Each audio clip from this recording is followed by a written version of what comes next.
This is probably going to be a pretty short, simple video. But basically what happened is I was supposed to get 8 yards of this mustard wool, and they messed up the orders and they accidentally sent 1 instead, and then they ran out. So I got my refund, but they let me keep 1 yard. So this is 55-inch wide and 1 yard of this wool. And I thought, what fun project can I make with 1 yard? So I asked on Instagram, I put a question in, and people had so many things to say. Like, I was toying around with maybe trying to squeeze a jacket out of this, like an 18th century jacket, or maybe a Regency Spencer, because that's a little shorter.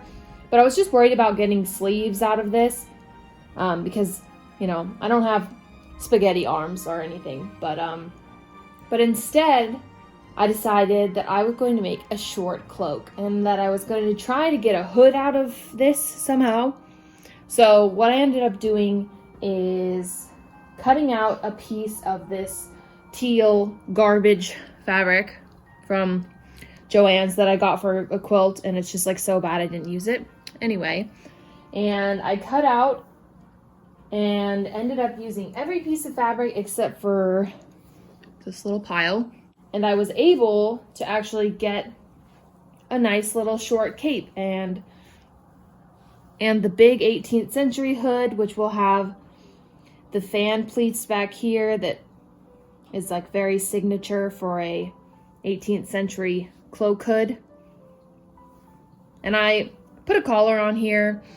I saw that in one picture, but I think it looks kind of dumb because I put it on my neck. It sort of just does that instead of like sits like a collar. So we're gonna omit that and just do the hood with the cloak.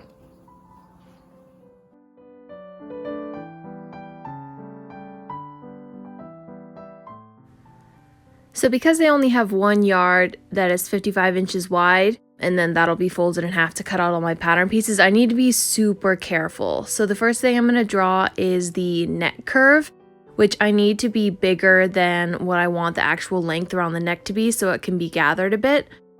And then from there, I'm doing about 17 inches of an arc. It's not quite a perfect half circle. It's a little bit more oblong, which I've seen in actual cloak patterns, but that's just what works on my shape of piece of fabric. And this will allow me to fit that hood piece in right in the corner. And then the remaining chunk I will use to make the hood even taller and put an extra chunk in.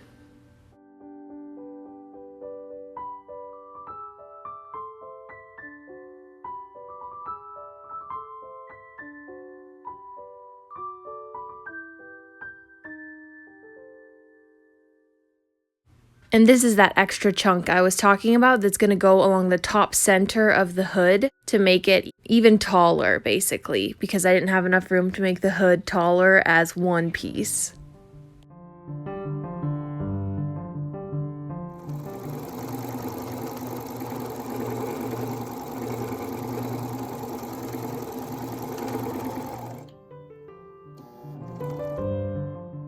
Now this is the hood piece all put together with the extra chunk.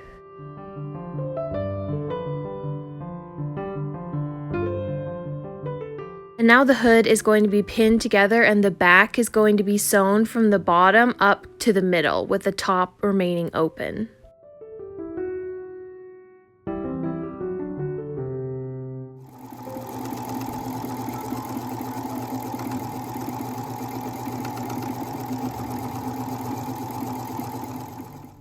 Now we have a hood and a mini cape, and the next step is the neck of the cape is bigger than this.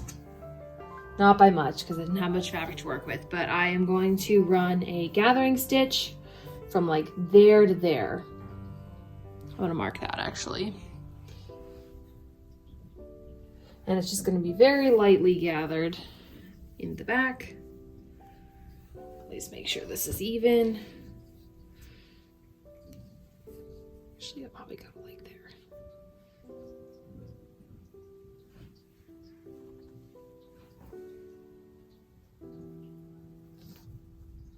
I am also going to be, so I I put this around my neck to figure out like how big I want the neck to be, and I got 22 inches, which is the same as what I did for my little mock-up. So I will also be adding little pleats in the back because this is about 26. So I'm actually gathering down to 22 for the cape neck, and then I'll stitch that in place, and then I will add, there'll be 2 little pleats like this in the back center.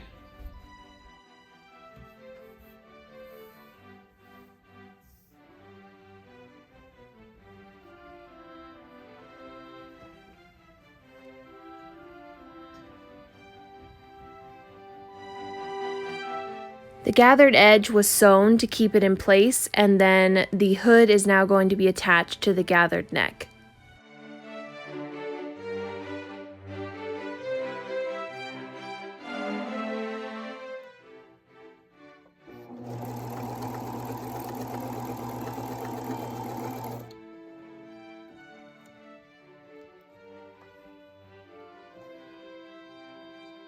I had my Italian gown on to take some pictures, so I threw the cape on just to sort of see what the length looked like, and was already super happy with it even though it was unfinished. I'm laughing at myself so hard right now because, you know, I was cutting out a mitt pattern for fun like a week ago, and I was looking for a scrap to cut out the pattern in, and you know, I found this random scrap sitting on my table and was like, perfect, I'll just cut the pattern out. But this is actually the hood pattern that I was saving for when my lining fabric arrived. So I've had to tape it back together, like here, there, it ripped apart here. It actually at one point was in the garbage because when I was done cutting this out, I crinkled it up and threw it away. And like an hour later, it came to me on the couch like, that's the hood pattern piece. So, yep, that's good. Good times all around. The hood lining is now cut out, and I have sewed up the back. I'm gonna press that flat first next. The same amount as on the outer hood material. See these line up, and the openings should start at approximately the same spot. So the next step will be to sew the hood together along the edges, and trapped within these edges will be the ribbon. That's going to be the way I attach the ribbon here. I thought that was probably the best way to do it, or I guess let me not put it backwards. It'll be like this, so when the seam opens, the ribbon will be coming out there.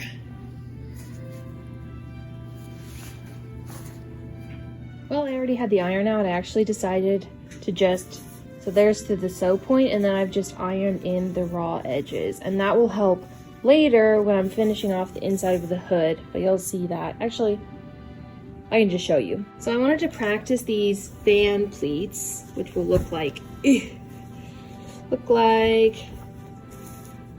this from the back, a little bit nicer in the middle. This was my first time trying it. And on the inside, so these are going to be lining in the outside pleated together. So this is 6 pleats, and then 2 of them are sewed together. And here I folded in, these raw edges are going to be these edges. So I figure if I already have the raw edges folded in, I'll just have to tack it together here, and I won't have to worry about turning anything else. It might make them a little bulkier, but I actually think that will make the pleats look nicer from the front, make the fan pleats more defined. I think that should be okay. So I also did that on the wool, which is a lot harder to get anything to press into, but it's like half in there, which will help.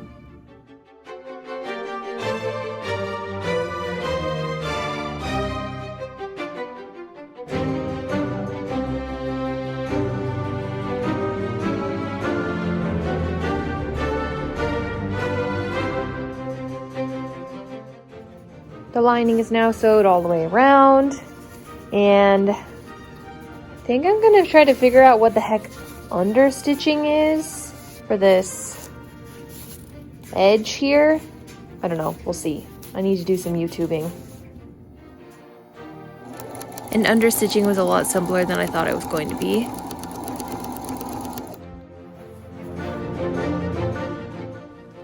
So now we're moving on to that fan pleating that goes on the back top of the hood, which is very characteristic for these 18th century hoods, and I think is a really good accent point for the cape, which is pretty simple.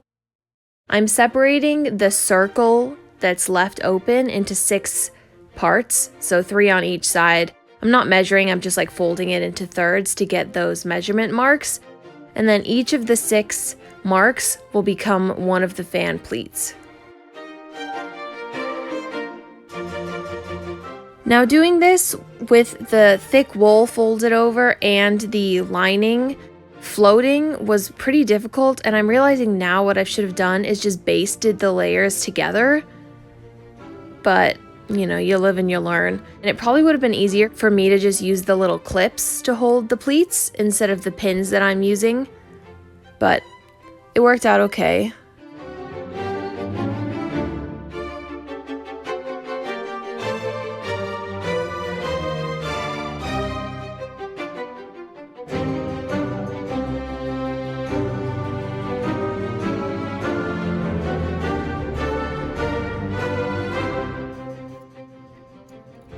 Now this is where I went wrong. I was under the impression you needed to sew these pleats in, and by sew I understood that as like actually sew down the line of the pleats.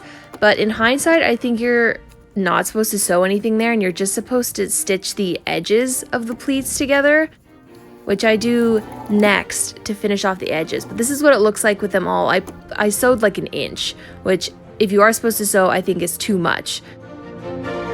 And then I sewed off the ends of the pleats and put them into thirds, which is supposed to make the pleats lie nicer. And then I just whip stitched in and folded under that lining to cover up the remaining raw edge of the seam between the hood and the cape. So after a day of thinking about it, I realized I went about this completely wrong, even though I watched a video about it. I actually went in and well, I guess there's a couple of those stitches left, but I took out like all of these stitches. You can see just like a couple there and a couple there that I still need to rip out. And instead, the only thing holding it together is these whipped parts on the end, which is definitely much better. This lies much flatter. It's not like 1 inch of crap. And here's how the back is looking now. Not super happy with it. I think maybe if I go in and like add some stitches to like close it up a little bit more, then it'll be better. But overall, that's much better than it was yesterday. So here we have the final cape with the lining. It is hand stitched down to cover the raw edge along the hood seam. And the ribbons are tied in, or sewed in. And here it is on. I'm not going to put on the full outfit again because it is just a lot of work and I don't want to do that right now. So you are getting it on top of a t-shirt. This is the final cape. I'm super happy with it. These edges are going to be left raw. I saw people describe extents that way, so I'm completely happy leaving those raw, and they'd look really funny if you tried to hem them or anything, so I mean it makes sense. And here is the hood. I'm not the most happy with the pleats on the hood. Maybe I should have done 8 instead of 6, but it works for my 1 yard of free fabric plus the hood. That wasn't free, the lining, but we'll forget about that. I think this was super fun and easy, and it's gonna be a great accessory to put on top of any of my gowns. Plus this color is so pretty. So thanks for watching.